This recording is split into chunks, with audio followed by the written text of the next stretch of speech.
Hi, Joel Rollins here for Rave Radio, Day 1, InfoComm 2016, almost lunchtime now. And I have a really interesting guest for you. I'm sitting here with Bill Beck, who is literally the laser guy for Barco. Bill, thanks for being with us. It's my pleasure. Now, I was stunned when I saw the title on his card as the laser guy, and we've had a chance to talk a little bit before the interview started.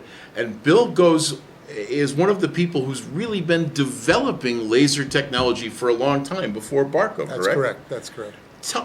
Laser is the hot word for projection here this year. It really is. Tell us why. What are the advantages? And with absolutely good reason. First of all, I'd say this is the year that laser really has been commercialized at all levels of the AV space, right on up to premium cinema.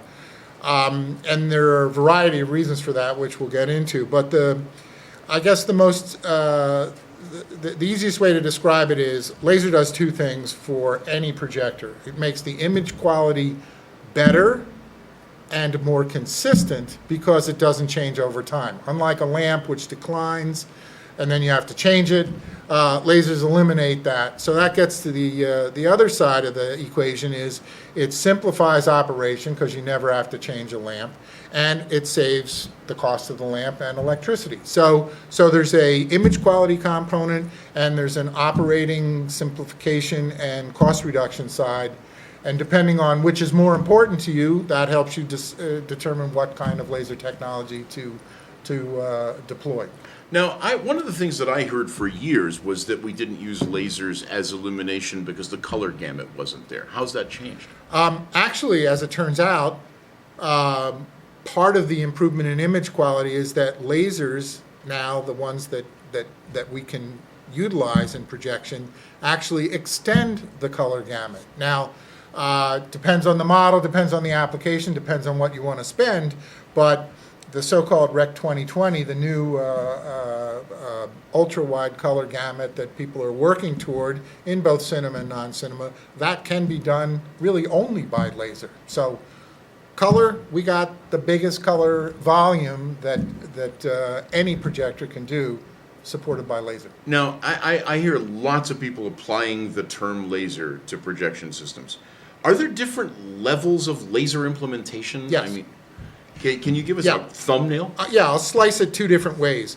There's sort of two broad technology categories. One is called RGB, you can guess, stands for red, green, blue. Got that one. And in that architecture, each of the three primary colors, and they're typically three-chip systems where the primary goes to its respective chip, is created or delivered by a red laser, or a bank of red lasers, a bank of green lasers, a bank of blue lasers. So RGB is the top of the pyramid, top of the top. Broadest color gamut, most saturated colors, highest brightness level, up to 60,000 lumens per projector. The other new technology, actually it entered the market commercially much sooner than RGB, is called laser phosphor, which is short for blue laser pumped phosphor, in which you use blue lasers for the blue primary. Right. And then other blue lasers pump a phosphor material that generates the red and the green primaries, and that can be deployed either in a single chip or a three-chip format. And that is the big news this year, because laser phosphor projectors are now, I mean, Barco has a non-cinema laser phosphor projector at 30,000 lumens. We've got cinema color space laser phosphor projectors at 18,500 lumens. So when this first came on the scene, it was meant for sort of the 1,000, 2,000 lumen category, and now this is just blown up to, full-scale high-power projectors. So that's one way to slice it. The other way to slice it is in the lumen category and single chip versus three chip. Sure. Okay. So in the single chip ones, we're using a blue laser for blue light, and then to use phosphors to create red and green. Right. Also pumped by the blue laser. So the only kind of laser in that projector is a blue laser. Why are we doing it that way? Because it's the cheapest, most efficient laser. And even though you're converting the blue laser light to red and green, it's a lumen multiplier, because we know green and red produce far more lumens per watt. Sure. So you spend your money on the blue lasers as the pump source, and then you get the lumens that you require. So what you're saying is each of those laser technologies kind of has its place in the market. Exactly. So Barco has quite an array of. Yes, and it's, again, this is the year that Barco sort of branched out. They started in cinema because cinema has an expectation, if you're going to give them a no lamp solution, it's got to go 10 years. So our flagship laser product, which we introduced 2 years ago, is now the most widely deployed RGB laser in cinema. We have over 100 screens in premium large format screens around the world. That's where we focused all of our energy and all of our development work. But now it's 2 years later, and we've got lasers going into Pro AV. We've got lasers going into office projection, and in fact, this week we've announced laser rear projection cubes for control rooms, which are phenomenal. 100,000 hour lifetime, constant color over time for 100 segment or 100 channel. It's not my area of specialization, but so the point is, we've got a tool set now that combines RGB, blue laser pump phosphor, hybrids, special screens, and so now we're rolling laser out into a whole lot of different application segments. Okay, since you have such a broad theoretical and engineering background in laser technology, what's the next holy grail, if you will, for laser technology? What's the... I think the next big thing that you're going to see is a broader acceptance of the technology, which will then create feedback to us, and where our users and our integrators and so forth can help us fine-tune the focus of whether, more image quality. But I'll just mention one thing because it's very timely. 2 years ago, people in cinema thought laser was going to be for the super premium. In fact, we collaborate. We're the OEM supplier for IMAX's laser system that's started to roll out.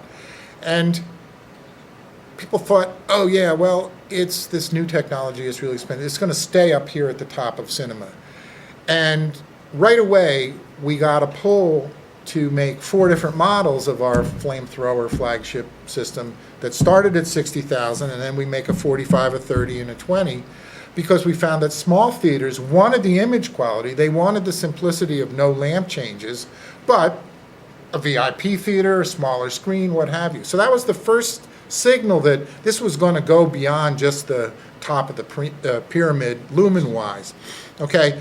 Then the laser phosphor technology came out, which, by the way, we can also deploy in a retrofit kit. So all of the 50,000 installed base, more than 50,000 cinemas around the world that have Barco projectors, you can roll in, take the lamp out, put a laser module in, and you got a laser projector for the next 10 years. I had no clue about that. That just excited me a great deal. Well, we made that promise because on the one hand, you want to sell projectors, okay? When Right. people say, oh, we're building a new multiplex, we want to buy some new projectors, but we know you're doing laser. Well, wait. And we said, no. Buy the projectors, get your theater up and running, come back to us in a year or two, and we'll have the laser module ready. So we're all in. Barco is all in. This is not a niche technology. To complete the story, so as we build then our range of cinema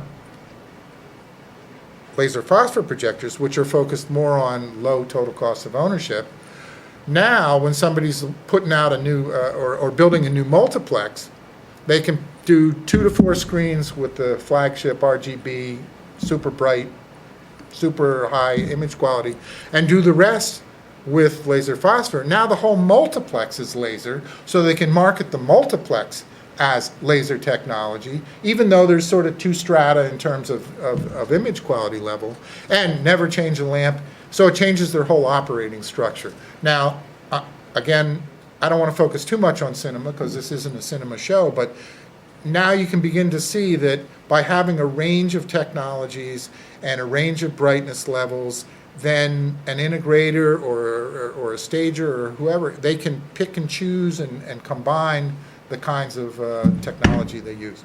Excellent. There's another thing that I was going to ask you. One last question about laser. Most of my career has been in staging large shows. I've owned more Barco-like cannons than I know what to do with. And one of the issues with lamp technology has always been stage shows don't use one projector. We typically use 2, 4, multiple screens.